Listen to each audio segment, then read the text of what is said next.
Peoples party और तहरीक-ए-इंसाफ आमने सामने। केपी के वजीर आला अली अमीन गंडापुर ने chairman Peoples Party Bilawal Bhutto Zardari को धमकी दे दी। बिलावल को गवर्नर हाउस न आने की वार्निंग। पीपल्स पार्टी की जानिब से वजीर आला को करारा जवाब। पेशावर में पीपी के सूबाई सदर सैयद मोहम्मद अली शाह बाचा ने कहा कि अली अमीन गंडापुर रोक सको तो रोक लो, बिलावल भुट्टो जरदारी गवर्नर हाउस आएंगे। सैयद मोहम्मद अली शाह बाचा ने कहा कि अली अमीन गंडापुर की धमकी की शदीद मजम्मत करता हूँ।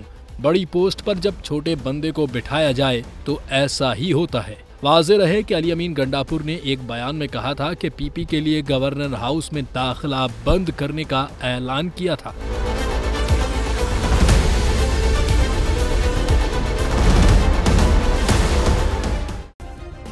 सब्सक्राइब करें और बेल दबाएं ताकि कोई खबर रह न जाए।